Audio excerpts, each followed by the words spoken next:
Aloha. Welcome back to our artist interview talk story series. We're here with Mag Barnaby, and we're going to get started.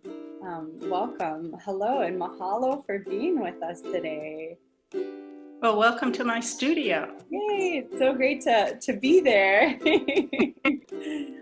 Even in this strange COVID time, it's really cool that we're still able to share with folks some of the really cool artwork that's taking place on our island here. So thank you. Well, I'm sure that the filming would be better if you were actually here, but we'll do our best. So. Yeah, give it a shot. Cool. Well, I guess let's first start off, Meg. Just kind of a little bit of background about you, if that's all right. Sure. Yeah. Well, so I grew up in New England, and I always wanted to be an artist, although sometimes I'd say a biologist, because being an artist doesn't seem too stable, right? So anyway, so I eventually went to the Rhode Island School of Design, where I majored in sculpture. And then I started making jewelry. And I worked for about 30 years as a studio art jeweler, making one-of-a-kind pieces. And I mean, that worked. It supported me. So anyway, I've always been interested in printmaking. And so during that time, I would go, I lived in New York City for a while, and I would go to a friend's studio and make monoprints on weekends, when she wasn't using her studio. And then eventually I moved to Hawaii in 1999, I think. And, I was still making jewelry, but I started doing more and more printmaking, and I took a couple of courses at the Donkey Mill and just became more and more obsessed with printmaking. And pretty soon I wasn't making any jewelry anymore. Transitioned all the way over into printmaking. Yeah, so, and it's been great. Yeah. So that's sort of the resume. And the transition. Yeah. And then, so did you always kind of, from the beginning in your printmaking, did you always try to incorporate our, native species and the different plants and animals that we have here? Was that always? Well, I would do prints of things that were around me. Oh. And, so my family has property in central New Hampshire. And so when I was there, squirrels would show up. But when I was here, I would look at all these fantastic new plants and birds that I had never seen before. So they became a subject. And somewhere along the line, I started seeing the alala and became quite obsessed with those because the Keoho Bird Center is here in Volcano. And so I was able to see them at least once a year. And at one point, the director was really kind and let me just go up there one day and sit and sketch the education birds, that they let see people. So yeah, I just thought they were, when you're doing something graphic, a big black bird is really handy. So, and also they were, it was so exciting to see them slowly increase in population, and they're quite a character too, just to observe. They do some really, really funny, interesting things. Yeah.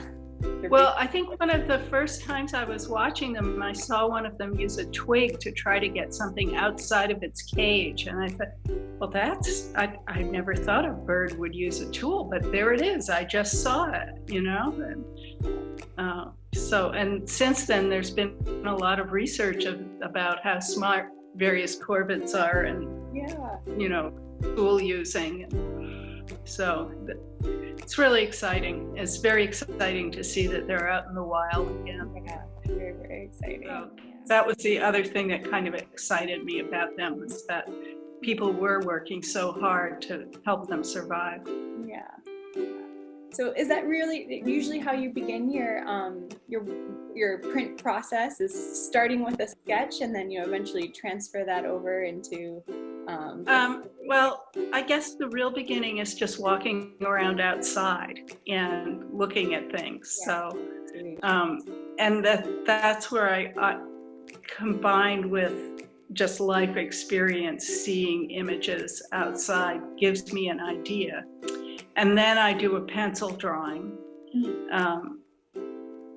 usually some little ones, and then I get to the full size, and then I transfer that. It's usually really sketchy, that first pencil drawing. It's just laying out the composition. Yeah. And then I transfer that to the full-size plywood piece, and then I usually do a painted version on the plywood that's just, it's one color, but I find that the painted brushstroke gives me a more exciting line. The technique I do is called multiple plate. And so actually, if we can turn the camera around, let's see if It's the perfect time to transition. Okay. So this is a plate a little plate that I just started to do demonstrations on a while ago. So this is the painted picture, and these are some white-backed vultures that I saw in South Africa. So you can see all the different kinds of lines I can get with the painting. So the blue part. Anyway, and then part of this is carved over here. Let's see, there, now you can see that better. Yeah. Okay, and then and then I also, those are some of my tools. A few of them. Yeah. I have a huge pile of different tools, but probably one of the most useful ones is this, which is just a mat knife from Ace Hardware, and then I have all different kinds. Yeah, and sizes for different. Where's the camera? Yeah. Okay, so that that's a V shape. Yeah. And then there are all these different, come on camera. Here. Wow. Different more kind of a flat gouges. Yeah. So, and keeping them sharp is always fun. Anyway, so then process. Okay, so then I transfer that to the plywood, and then I start figuring out the different colors. So like these are the plates for a print that I have up. And so the one on the left is the big background plate that's almost all one color. Although I probably has more than one color on it. Mm-hmm. Theoretically, it's one color per plate, but with the size I do, like one sheet of plywood does 2 plates. So I have to put more than one color so that, see the, like this part here. Yeah. Oops. Yeah. That's just ink that was transferred from the initial plate that I carved. Ah. And then on this plate, I carved out the white in the goose's head. Ah. So, and then in the next plate, most of it's just the dark background in the bottom. I don't know what order these were printed in. I made this print a year ago. Yeah, I remember this was one from last year. Yeah. Wow, that's really just great to see how many kind of layers go into just one piece. Yeah. And so like, on this plate, it has, see the green ferns. Mm-hmm, yep. And then it has the little cheek patches. And then it has this mountain and this cloud. So all of those would be different colors. But because they're separated on the plate, I can ink them very easily. Okay, and then this is the final plate. The geese were a darker black than the rest of the blacks in the lava. So I had to carve a plate that just had the geese on it. And then you put them all together. Just like that. Some magic happens. Yeah. Wow. So that print has 6 plates. Wow. And most of my prints end up having 4 to 6 plates, but I've gone as high as 11. Wow. That must have been a really detailed piece. It was scary. Oh. Yeah. When I'm printing them, I apply the ink to the plates with various rollers known as brayers. Yes, look at all those sizes. Yeah, and that's, I mean, there's this one. Oh. And then there's one that's 23 inches, but I'm not going to haul that one out. Oh wow. Oh wow. And then they go down to, just a little. there's this one. Oh wow. Which is about 1/4 inch. Yeah. So I have a real range of ways to put the ink on. Yeah. And then the ink that you're typically using, what type is that? Okay. Yeah. So there it is. I use Hanco litho ink. And there are inks made for relief printing, but for some reason I use lithography inks. That's what I was taught to use at the Donkey Mill, and I've just kept using it. So I use 3 colors and mix all my other colors out of those 3 primary colors. So there's a blue, red, and yellow. Wow. And then I have in the big can is what's called tint base, and that allows me to control the value and the transparency of the colors. Yeah, so I spend a lot of time mixing ink and getting it just right. So, for instance, this, that's all the trials for the last print that I just did. There's probably more of them. Yeah. And then this, as I make the print, I make a chart of the colors that I'm using. So this shows, you know, on the first plate, there are those 5 colors. It helps the second a little bit. Yeah. Where things are going to be going. Yeah. So as I print it several times, actually sometimes 10 times to get the colors right, keep changing the colors, and also to be sure the plates are carved right. In between each time I print it, I usually do more carving on the plates. So this last print I made was just crazy. I mean, you can see on plate 3 there are 10 colors. Yeah. So, and then I also make notes, you know, which so that also helps me keep track of what I'm doing.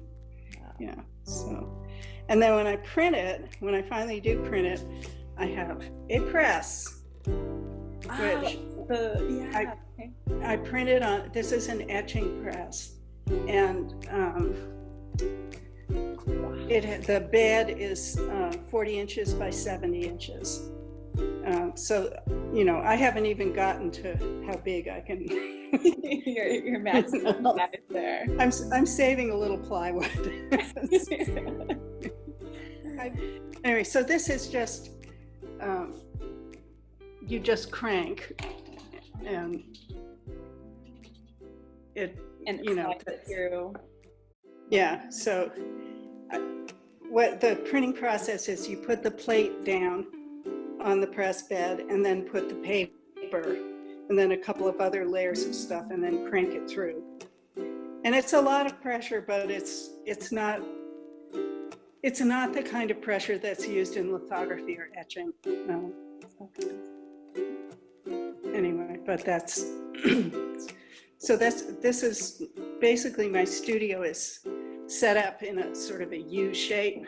Yeah. So I do the carving and inking on that back table, and then these are all inking tables over here with glass for spreading ink out, and then the press. Do you have a whole storage area where you keep your plates? Well, if you look under the press, plates.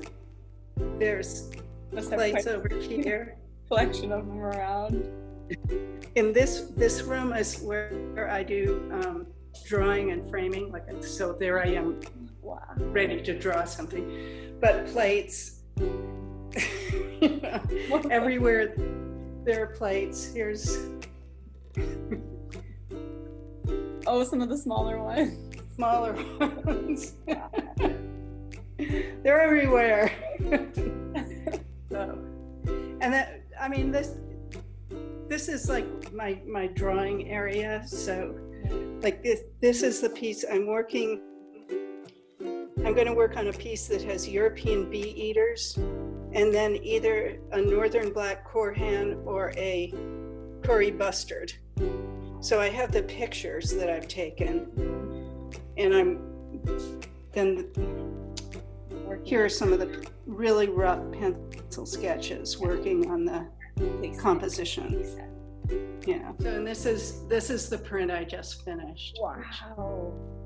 This is the splendid Astrapia, which is a bird of paradise from West Papua New Guinea. It has a really small range in the snow mountains. And we got to see it. So cool. That was really great to see, and just to kind of see that it's quite an extensive process, that, you know, each step of the way has its own component to it. It's really awesome that you have just this wonderful space set up to make it all happen. Well, it's really one thing I've been fortunate to have happen throughout my life is to have good studio space. And I mean, I don't see how artists work without a good dedicated space. I know it's not always possible, but I couldn't do my work if I didn't have this space. When I first started doing flat pieces, paintings, I started doing watercolors almost as soon as I moved to Hawaii, and I was doing them on my dining room table. Wow. Which, you know, I didn't have this building. Yeah. Wow. So, you know, that, I think partly getting this building, you know, enabled me to be able to do this kind of printmaking. So cool. You know, on this scale. Yeah. Yeah, thank you for sharing it with us. I think folks are really just going to love seeing this and seeing this whole process. I think it's really amazing. I think it's good for people to understand what it takes to make some of these pictures. Yeah. Now, I mean, of course, block printing is a technique that was developed for publishing. You know, it's for making multiples. And, you know, for instance, the Japanese techniques in the 18th century were all made to show things. So, you know, and I think it's important. These techniques are definitely old, you know, and almost every culture has a block printing technique. But I think it's important to kind of keep the technique going. And definitely. I don't know quite why I'm attracted to these things. You know, I could be doing digital work, but somehow no fun for me. Yeah, it's the process that goes into it, I think. That Yeah. Wow. So it gives me a lot of time to think. Yeah. So I do want to mention that this year you are on our invitation that we send out to folks, to send out to artists. So I do want to highlight you there. Thank you for letting us use that piece from last year. If folks want to see your work, you can always visit Volcano Art Center. You're always pretty regular there. They usually, you know, always have your pieces. Right. And then you also have your website too. Yes, which is margaretbarnaby.com. Well, that was really, just really awesome to see, and thank you for sharing with us today. And it was just amazing to see this whole process. I've always wondered myself, just to, curious about your studio. I see your pieces every year and I'm like, how does she create these? And she's saying multi-layer plates, like, what is this? So finally got to see it and see how it's all done. Is there anything else that you care to share with us? I think that I don't know. I guess it's just the subject matter is important to have these records of these birds that seem to be in decline everywhere, and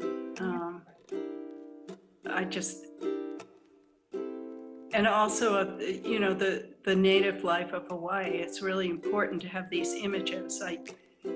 Most of the nature here on this island is really special and really unique. And well, thank you for highlighting it and sharing it with our art community that's out there. Yeah. Well, thank you for using my piece. Yes. We're big fans.